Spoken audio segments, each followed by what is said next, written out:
Position 1 is now in session.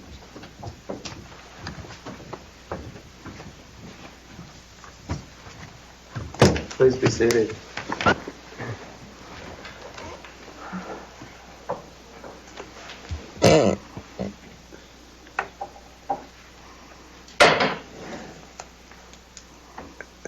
This is the time set for argument in Raeschelle versus Department of Child Safety, 1CA JV21 0239. Counsel, we've read the briefs in this matter. We've also conferenced this case at conference today. These proceedings are being recorded, so if you would please state your name and the party that you represent before you begin your argument. And with that, we'll hear from the appellants. Each side has got 20 minutes, and I don't care how you divide it up. All right.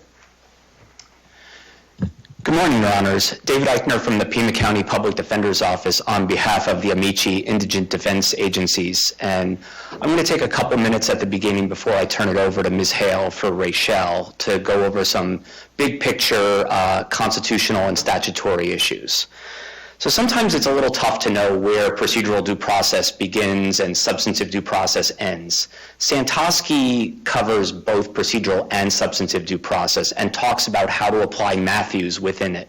So to the extent our amicus brief was saying, don't worry about Matthews, it was mostly intending to say, Santosky has this covered. So, for example, when I drove up here from Tucson, I didn't go by Flagstaff to come to Phoenix. So we don't need to go to Matthews because we can go straight to Santosky and it answers all of our questions. Santosky applies the Matthews three-part test, and this court should apply the Matthews three-part test as well. But Santosky takes care of it because this is really a substantive due process issue in this case. It's really about reunification services and reasonable efforts and what needs to be done before the Department of Child Safety can say, throw up their hands and say, we've done all we can. So what we have in Arizona is we have a statute, 8-846, that tells DCS what they have to do before they can say, we can't do anything for this person. It's futile to do this. Mary Ellen C. and Tony W., although they were decided after the effective date of the statute, the conduct involved in those cases happened before the statute. So if this court had talked about... Do those cases survive, Jesse? Yes and no. Tony does, because if Tony had talked about the statute, if the conduct in Tony had been after the effective date of the statute, it would have been exactly the same because there is a provision within the statute that talks about can't fine somebody for 3 months. So the only thing that doesn't survive in Tony is those 3 magic words that were in the court's order, lesser constitutional standard. So for a case like this... Didn't Jesse just say you have to provide these services? Yes, but what wasn't at issue in Jesse was 8-846, whether there was a situation where you don't have to provide services, where there's an aggravating circumstance. So applied to a case like this where it's really about where it starts out because I read Jesse to say it applies all the time. We don't care. In Jesse, there was no reason to...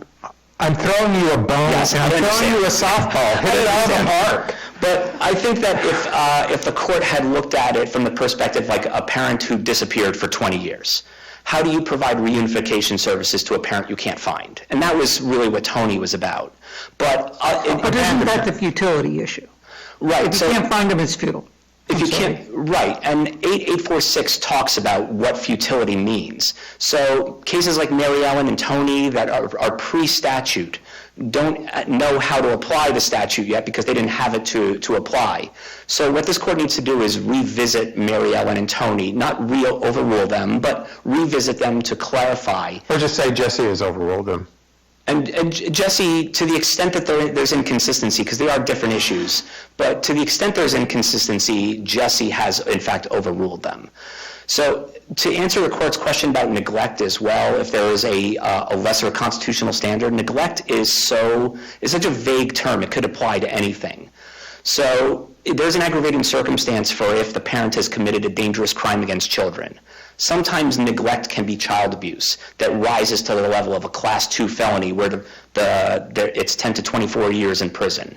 If they could prove that by clear and convincing evidence, that's a different standard. But what we really need here is a procedure that the Department of Child Safety has to follow, and that's given to us in Rule 57. It's now going to be Rule 340, and they have to go to the court and they have to say, this is what we're going to do. If we want to not provide any more services, these are the reasons. They can't just throw it into the termination and say, this is something that we don't think it's good enough. And then the judge could say, yeah, I don't think it's good enough too, because that's what Santosky said was problematic. Santosky looked at neglect claims and said, neglect can encompass so much that if we just allow for termination based on a claim of neglect, that's why we have to have this higher burden.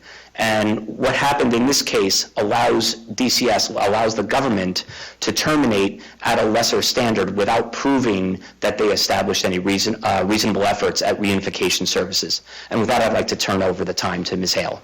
All right, thank you, Ms. Hale. Good morning, Your Honors. My name is Elizabeth Hale. I represent Raeschelle L. In this matter. The central issue here is whether or not due process required DCS to provide Raeschelle with reunification services as well as the time and opportunity to participate in those services. It does.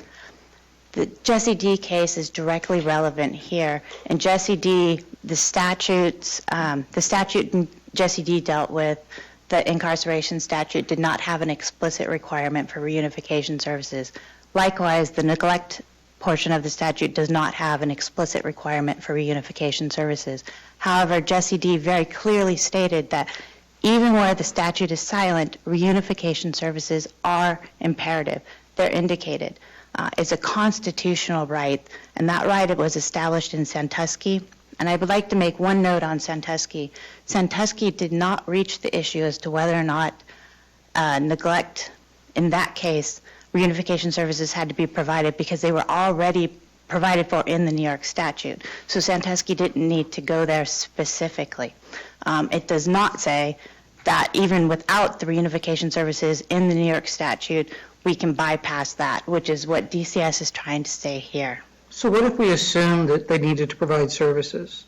Let's assume they needed to provide reunification services here. Did they provide enough? No. Why not? In this case, they gave mother 3 months to comply with their requirements. Setting that aside, they moved from severance, from the initial dependency straight to severance within 2 weeks.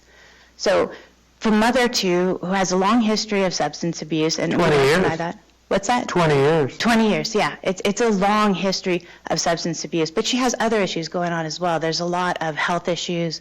She's suffering with a fatal disease.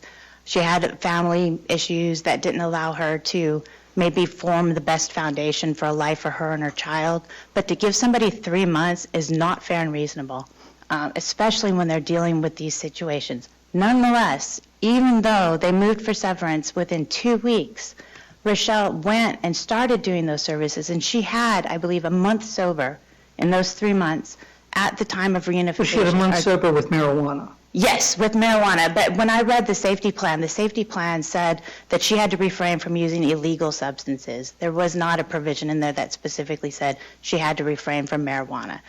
Now, admittedly, I don't know that mother had a medical marijuana card, but she does have. Was that the time when medical marijuana was required, or was it the time where? No, I believe we'd legalized it at that point. So it was legal. Yeah. So I think DCS's requirements for her were unclear, or they should have specified or made it very clear, you need to refrain from all mind-altering substances if that's the route they wanted to go, and make sure that she understood that that's what they were. What was the evidence of futility?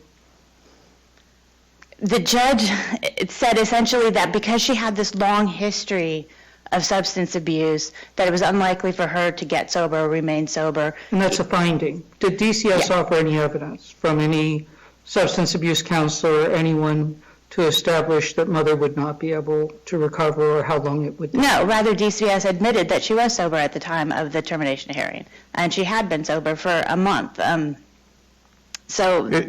you overcome a 20-year addiction in 30 days?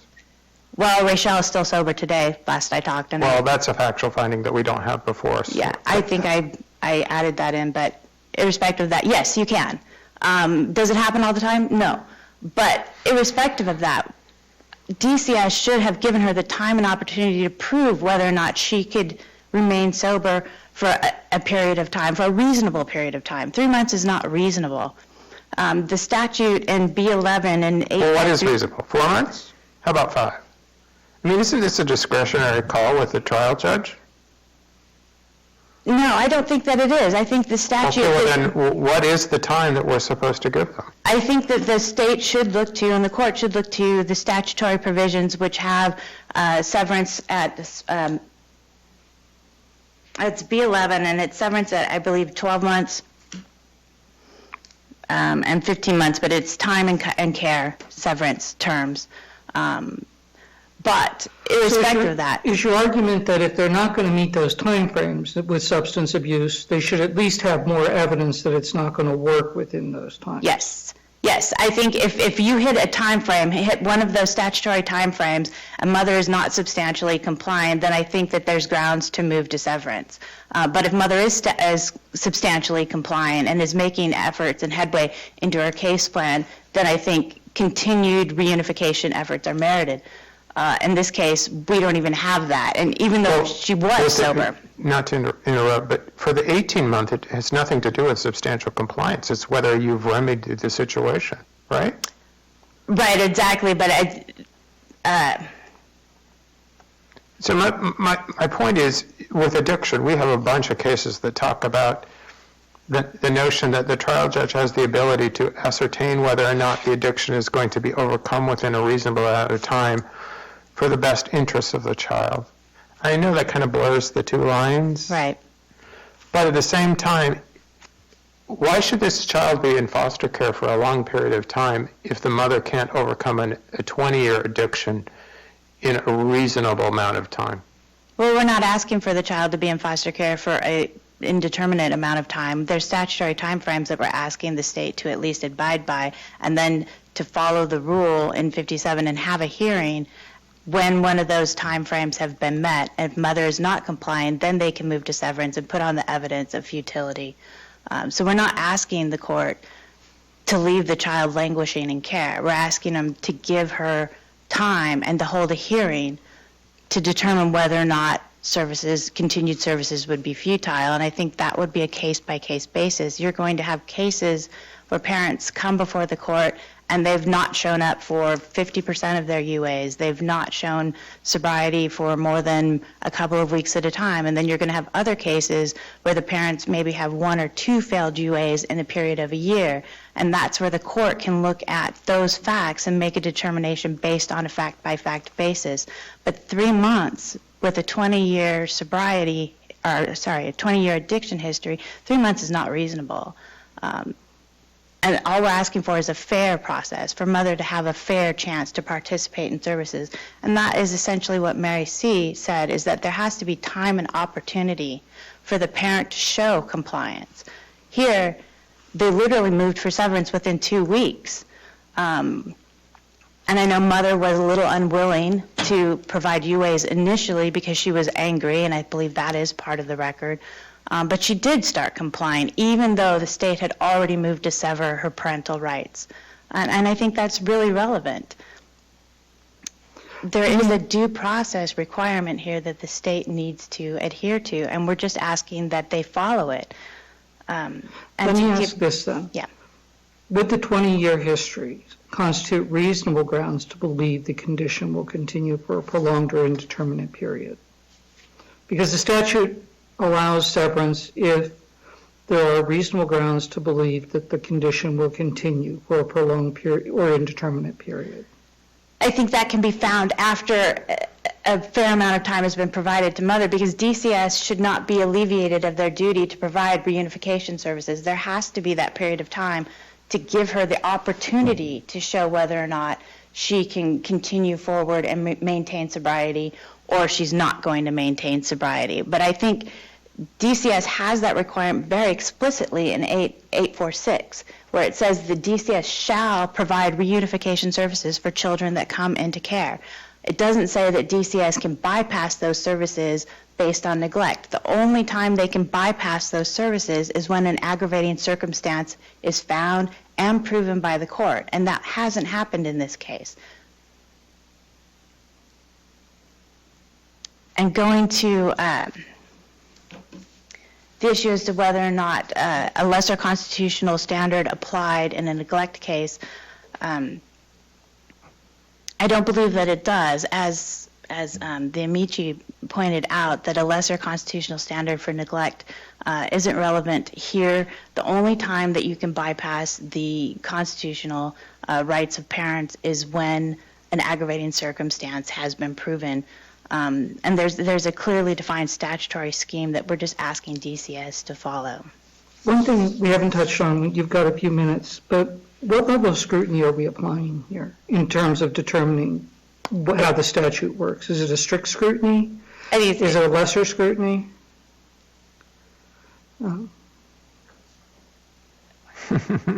It's strict. The cases dance around it, and I just wanted to know if you folks had thought about, when we're looking at the statutes governing reunification analysis, what is our level of scrutiny? Does it have to be narrowly tailored, or is it a broader reading? If I'm throwing you completely, that's okay. Yeah, that's the one thing I didn't prepare for. I think it's strict scrutiny because we're talking about constitutional rights here. And we're talking about a fundamental right to parent. And the risk of erroneous deprivation, as in the Matthew v. Eldridge test, is extremely high if they sever rights prematurely. I mean, this is a parent's bond to their child. And it should be evaluated very carefully and under strict scrutiny for those reasons. And if there's no more questions, I will reserve the rest of my time. Thank you. David, any more questions? No, I'm good. All right, thank you. Counsel? Thank you, Your Honors. My name is Amanda Adams, and I represent the Department of Child Safety. I do need to start, I think I need to point out the first thing is that I think appellant has overlooked the fact that Arizona's severance statute 8533 is the exclusive statutory method for terminating parental rights in Arizona. Here, the juvenile court terminated appellant's parental rights, properly determined that termination was justified on two very distinct grounds, the neglect ground under B2 and the substance abuse ground under B3. The court can affirm on the substance abuse ground because reasonable evidence supports the juvenile court's findings that appellant's substance abuse issues would continue for a prolonged period of time and that further efforts would be futile. What was that evidence? Sorry. What is that evidence? Well, the court considered several factors. The evidence, it considered her, like you said, 20-year addiction.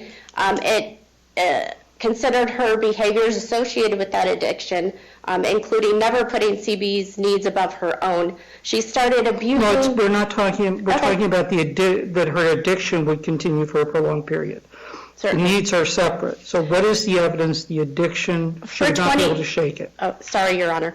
For 20 years, she's been abusing polysubstances. She started abusing illegal and legal drugs at age 13. By 19, she was reporting that her substance abuse, which included illegal marijuana at the time, caused her stress, contributed to her self-harming behaviors. That's at Exhibit 2 at 327, 336. Despite participating in treatment for 2 years, she continued to use drugs, which resulted in the child being born substance exposed to marijuana in 2013. And I just want, DCS ultimately returned the child to mother after that. Actually, the child was never removed from the home. The child was placed with, I believe, her mother under a safety plan. So the child was not removed from the home, but her mother was required to be a safety monitor with her. She did complete services for DCS in the beginning of 2014, and I do want to back up just a little bit, because during that time she told Mojave Mental Health, this is at 26 years old, that her longest period of sobriety had been 2 months, long in the last 13 years. She did, the in-home services closed. She used, or I should say relapsed, with heroin the very next year. She reported she started it at 28. If my math is right, that's in 2015. What's more telling is that she resumed methamphetamine use sometime between 2015 and 2020. This is a drug that she had reportedly stopped using at 18. So not only is her frequency of her drug increasing because now she's using meth and heroin on a daily basis by 2020, she's also increasing the types of drugs, the amount of drugs. She continued to use them while on methadone treatment in 2020, and because she continued to use drugs and completely disregarded the child's health and safety, we now have a child who is now positive for heroin and methamphetamine and removed from her care. The court was free to, excuse me, Your Honor. So, The court was Ms. also- Adams, so Sorry. you did really get to the question that Judge Voss possessed, but I'm going to see if I can rephrase it to get you there. Sure. Without question, mother has a serious drug problem. And this serious drug problem lasted for 20 years. The question is, can she lick it or stop? Can she beat it? And whether it's going to be more a prolonged period of time. Isn't that what the statute requires? Yes, Your Honor. And So what evidence is there that the department presented that would show that she cannot overcome this addiction but for a long, prolonged period of time? certainly.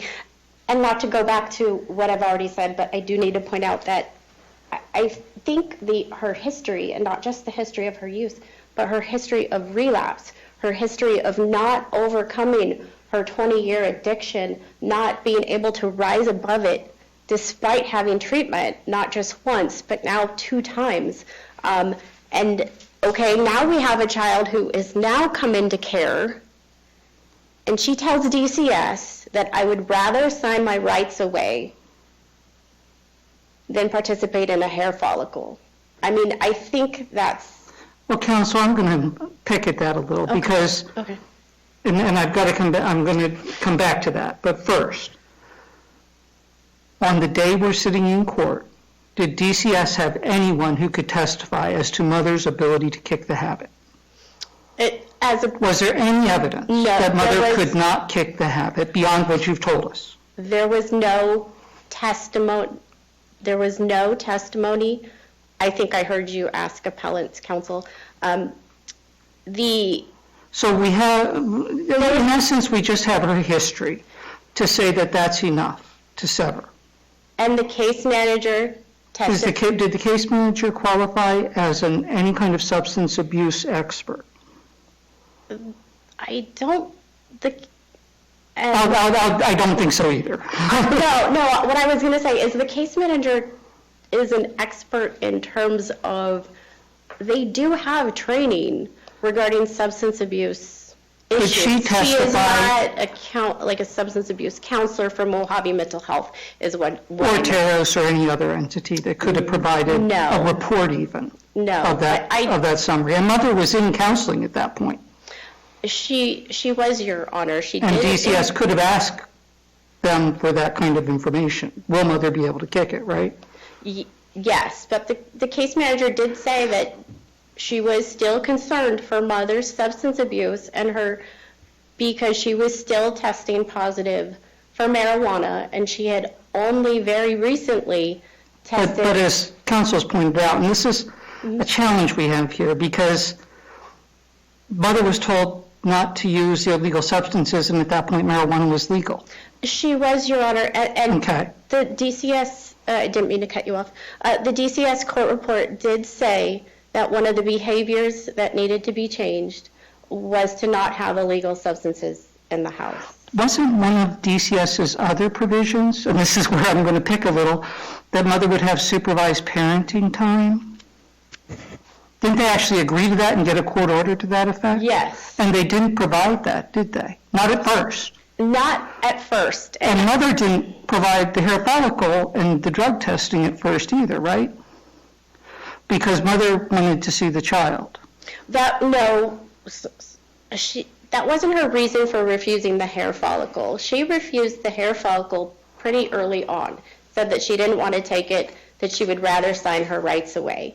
In the weeks that followed, she did tell, I believe it was her Mojave Mental Health or Catholic Charities, I can't remember, that she was refusing to drop urinalysis because DCS was not providing her services. And that's accurate. DCS sorry, wasn't providing the visits. court-ordered and DCS agreed services. That's, as far as I know from the record, Your Honor, we didn't have the visitation records in evidence. It's my understanding that the visit started in mid-May, but I don't have the visitation And you had already records. moved for severance and said that she couldn't complete her work, and you had provided reasonable efforts. And in mid-May, you start finally providing some of those reasonable efforts, which is the visits. And within less than 2 months, you have severed. Well, And I shouldn't say you, your client severed. many of those services were put in place by April. The visits, unfortunately, from the record, all I can glean is from her substance abuse treatment records, is that the visitations were, that she was on a wait list. Is that her fault?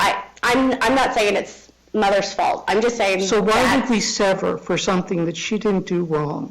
When What? DCS wasn't able to provide services that acknowledged what it was supposed to. I Well, struggle with that, so answer that question for me. Your Honor, the department didn't sever because Mom wasn't participating in services. It alleged the neglect and substance abuse grounds. The court found that further services would be futile because there were reasonable grounds that she wouldn't be able to resolve her substance abuse issues within a reasonable time, and that it wouldn't be fair to the child to wait that long.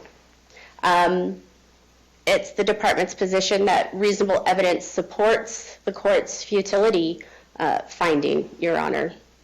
So if DCS just kept her on a wait list the whole time for the substance abuse counseling, still would have been okay? I'm sorry, could you? In other words, DCS never had to provide, in your opinion, the substance abuse counseling in this case? Oh, I'm sorry, I didn't say Well, that. the way you framed it, because you're saying it doesn't matter if she was doing that. So my assumption from that is it doesn't matter if DCS provided it either. Is that what you're saying? Well, no.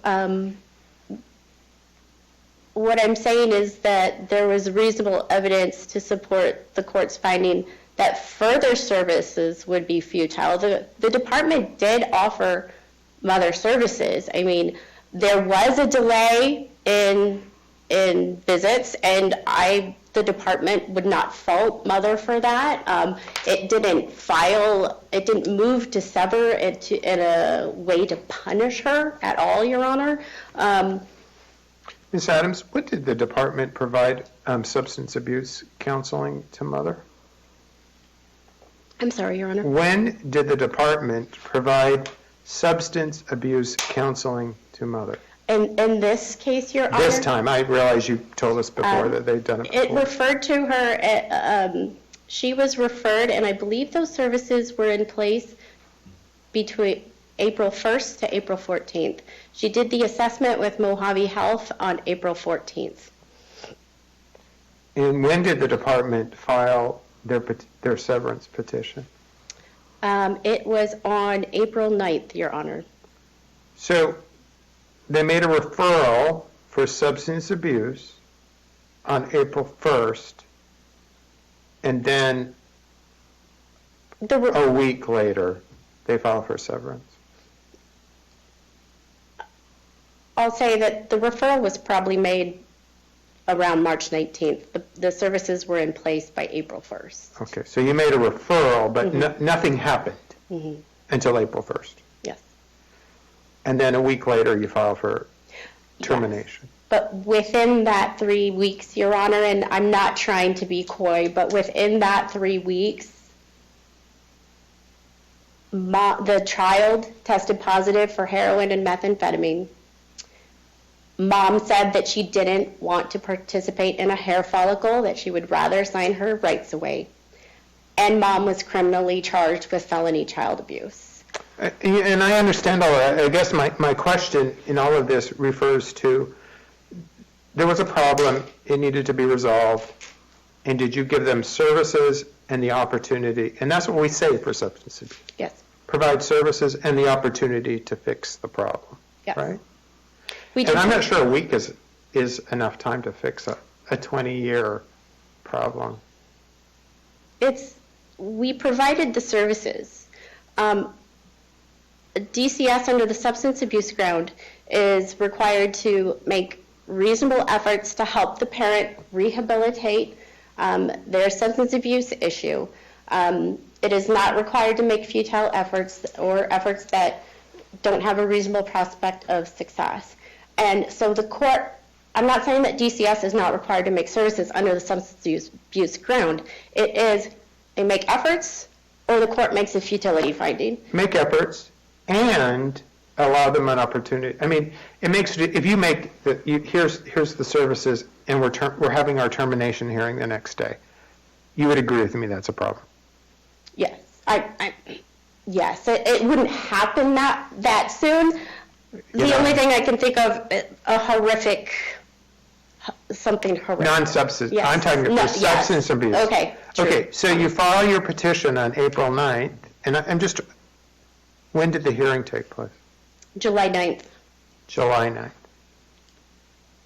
And at the time of the hearing, from April 9th to July 9th, mother had come to the point where she was sober for 30 days, right? Sober from heroin and She's still... In compliance with your order, shall we say, or your requirement. And you're absolutely right to correct me. I understand that any polysubstance, whether it be THC or alcohol, is an issue for somebody who has an addiction. But my question is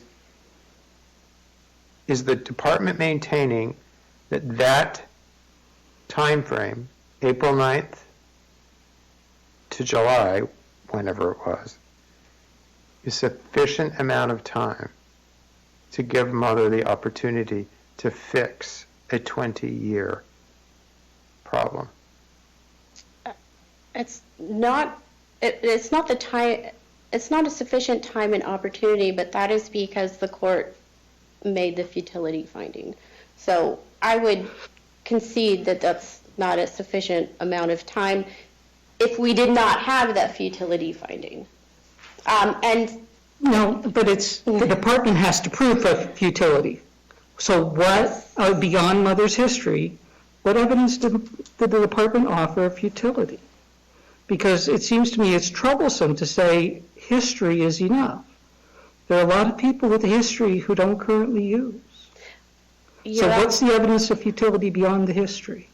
Your Honor, I would just reiterate that it's not just her history of use, but her history of relapsing despite having treatment. And she's coming up to the plate again. This is her second wake-up call with the child now out of the home. And she initially refused to test. Now, she And did. these are all common sense arguments, Yeah. but substance abuse is usually a matter for an expert, not you and I just talking about what we think might happen. And that's really all we have, isn't it? What we think might happen and no real evidence to back it up beyond speculation that we think mother won't be able to do it? I would respectfully disagree that the exhibits and her history and the case manager's testimony is not evidence. But if, Your Honor, if I could just use my last 3 minutes for the other issue, because I did really wanted to touch, or actually want to address that. And just real quick, I just need to point out that Santosky does not, it did not address, let alone hold, what a substantive showing is required to terminate parental rights.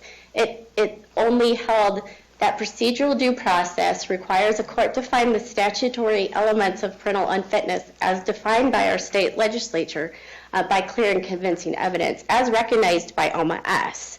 And I know this court, as the Vermont and Maine, Supreme Courts have stated, it's just basically whatever measure of unfitness a state requires to terminate parental rights, it must be shown by clear and convincing evidence. And, Your Honor, with respect to,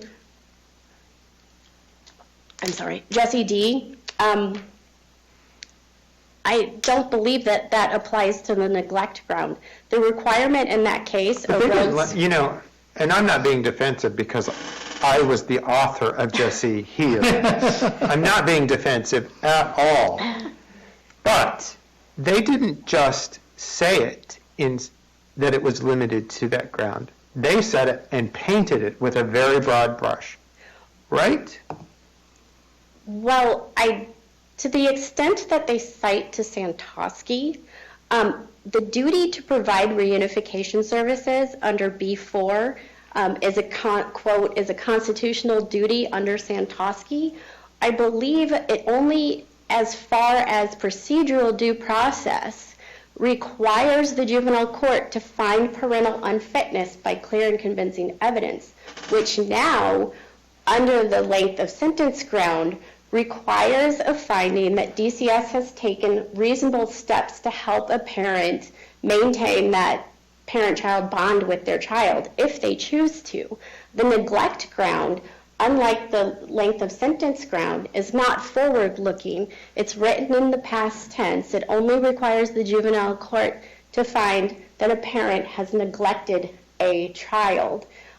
This has been recognized in Alma S., in Sandra R. I do understand that the court has to follow Jesse D., but it also needs to follow the holdings in Alma S. and Sandra R., that the neglect ground only requires a finding that a parent has neglected a child.